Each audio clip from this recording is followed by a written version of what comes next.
I'm Caleb Brooks with the AHSAA Radio Network. I'm at Central Clay High School in Clay County, Alabama. I'm joined by legendary coach Danny Horn. What about that? No, come on, Coach. I played for you, so I got to pump you up a little bit and make myself sound a little better as well. That's about the only thing you're going to do is make yourself sound better.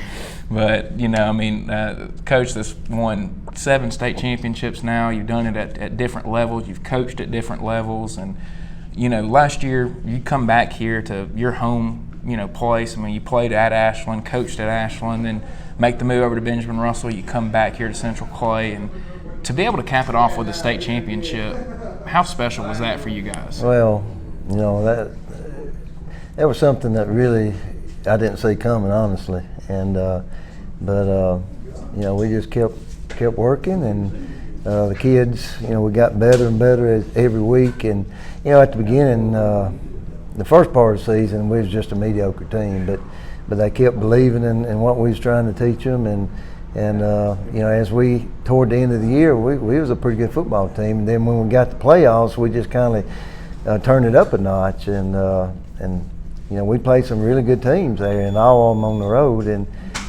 it was just things that had to happen for us to win happened. It was just one of them years. We didn't have any major injuries, and every week we just got a little bit better and better. And as it turned out, we had a great year.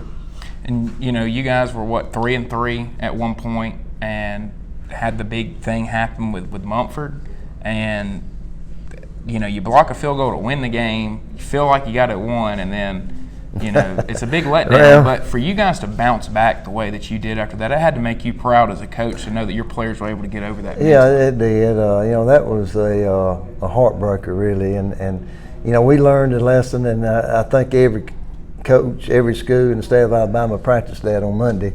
About not celebrating, and when the ball was rolling around, but it rolled around over there on their sideline, and if it would have been 2 more yards up, it would been like a punt, but it was behind the line about 2 yards, and they picked it up and ran it in. And that was a devastating loss, but after that we just regrouped, and I've said this before, and I honestly believe it. I don't believe this team, if we had been undefeated the whole year, would ever win a state championship. I think this team needed to have a couple of losses to get better from it, and that was our last loss, and from there on we just got better and better, and by the end of the year we were a good football team. I don't know whether we was a great football team, but we was playing probably over our heads, and playing with a lot of confidence. And that's the thing in high school, if you or in any time really, if you can play with a lot of confidence, you got a chance. And we played with a lot of confidence there at the end, and I wouldn't want to play Viger again, but we don't have to. It's just that one game, and it's like I tell them, we don't have to be the best team all year long. We just got to be the best team for 2 hours, and it, obviously things happened in that game that we had to have happen for us to have a chance, and it worked out. Going into that state championship game, I think that a lot of people would have pegged you guys as the underdog going into there just because of what Viger had been able to do. Well, I don't blame them. I would have took us. And, you guys were able to score half of what they had given up all season. What was it that helped you guys really be able to just control the ball on offense and move it up and down the field? Well, that helped. We ran like 72 plays to their 47 or something like that, and we controlled the clock. And I kept them off because, as you saw in the second half, it didn't take them long to score. And we capitalized on 2 defensive touchdowns, and that helped. And obviously their kicking game, it was not too good, and it gave us good field position every time, and that helped. And but we was just able to complete, and we mixed it up. We threw like 32 passes, and I can't ever remember throwing 32 passes. Actually, I think it was 34. And but against them, you had to mix it up. That was our only way of doing it, because we couldn't just sit there and run the ball every play. But when we did run, it was it was effective, and we were able to run it enough to keep them honest. But I thought Boyd had a really good game that game, and our receivers, they did a good job. Javon and Shamari and catching the ball, and Ty, and we had some really good receivers. But we just when it came down to it, when we had to make a play, we made it. And going into the last two games, it all came down to 4th down and 10 or more, the semifinal and the final, and we was able to make a play then. And if we just not make one of those plays, we don't win. But we were able to make the plays, and that's how you win football games, is you got to make plays, and we was able to do that. I think one of the things that was most impressive about what y'all did was the week before the championship, you played Mumford again, and I'm sure Jordan. Mortimer Jordan, I'm sorry. And, after going through everything the first time with them, to bounce back and play Mortimer Jordan again and go through all the emotions of you win it late after losing it late the first time, to bounce back mentally the next week and to come and play a team like Viger and pull off what you did, that had to be another thing that made you really happy, because that's tough when you put a lot of emphasis on that game the way I'm sure that you guys did, to come back and do it again a week later. And that's part of being mentally tough. I think today's game, that's the thing that kids now are just not mentally tough like they used to be. Back when you played, you was mentally tough. But and I'm proud of the kids. I thought from a mental standpoint, we by the end of the year we were mentally tough, and that's got to help you going through all those tough road games. And playing Mortimer Jordan, which they are very well coached and very good team, and it ended kind of like it did the first time, except we were because they were driving, and we finally stopped them. But at the end, where they didn't have to kick a field goal this time. But it's from a mental standpoint, I thought we were mentally and physically tough, and I think that played a big part in us winning the game. That game and the championship game, I thought the team was probably mentally and physically tougher than most of the other teams we played, and that definitely helped us. You've been coaching for a long time now and have won a lot of state championships. You won all of them at Clay County before this last one, and then you made the move to Benjamin Russell and came close a lot of years at Benjamin Russell, but weren't able to really get over that hump at the 5A level.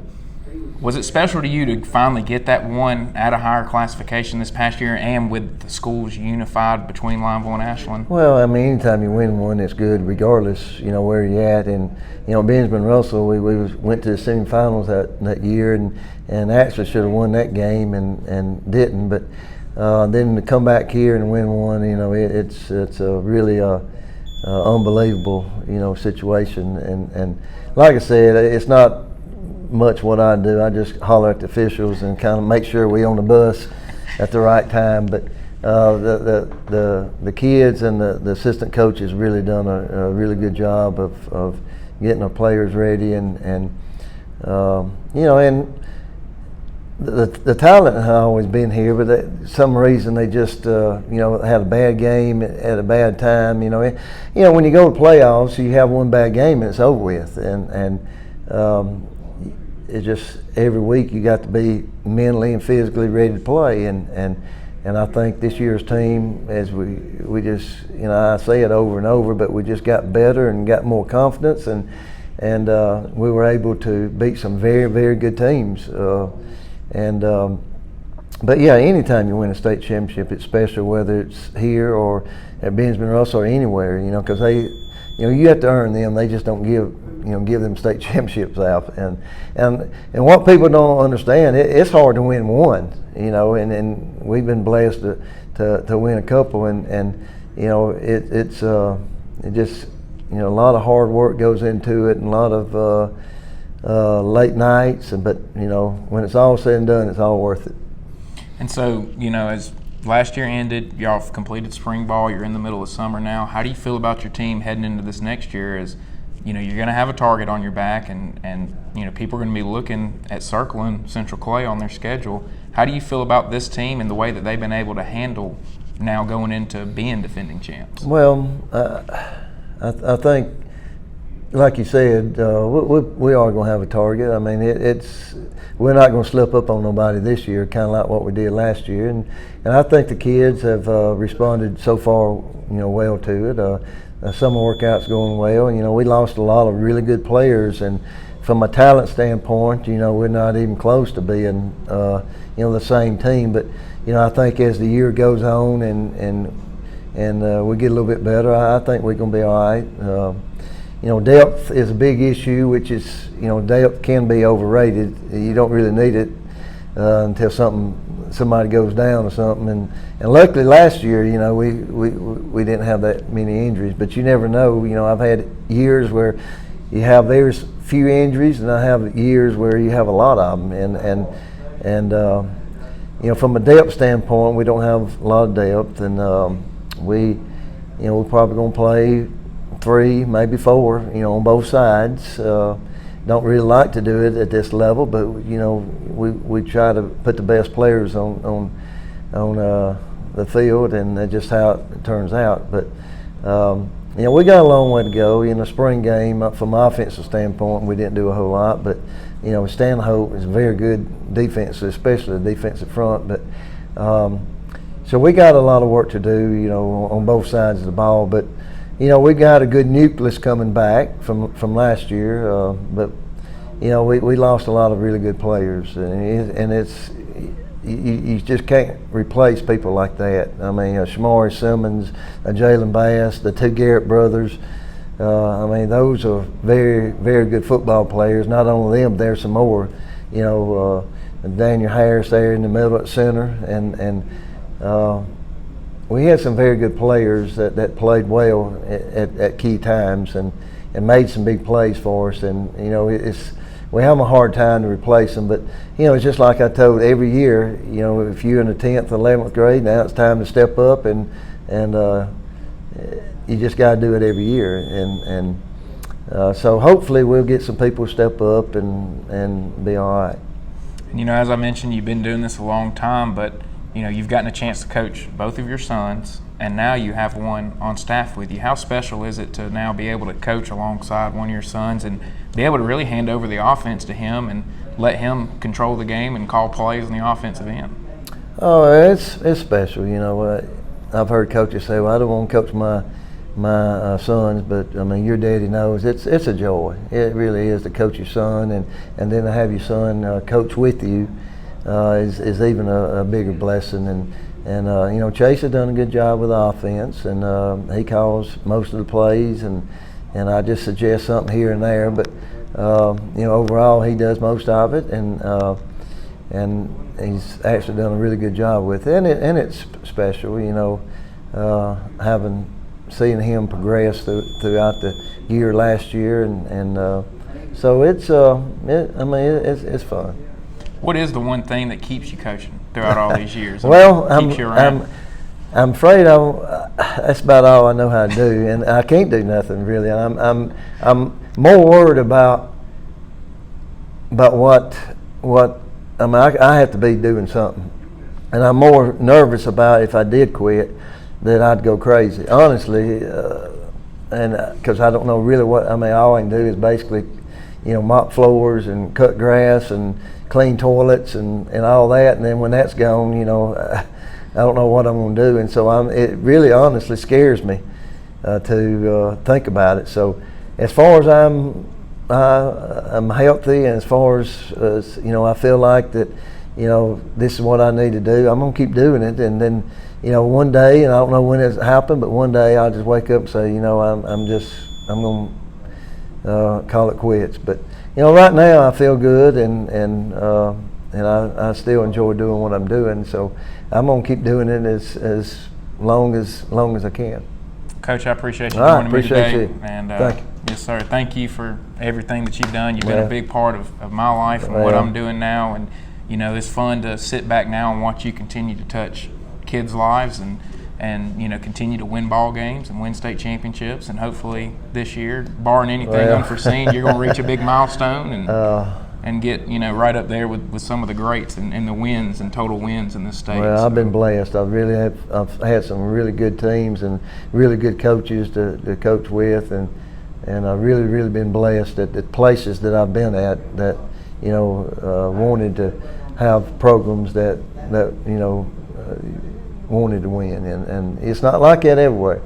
And so I've been really blessed in my coaching career, and you know, I thank the good Lord every day for giving me the opportunity to do this. But I do appreciate it. Thank you. Yes, sir. We look forward to seeing what the Central Clay Vols are able to do next year as you enter as a defending champ again in your coaching career. I appreciate it. Thank you.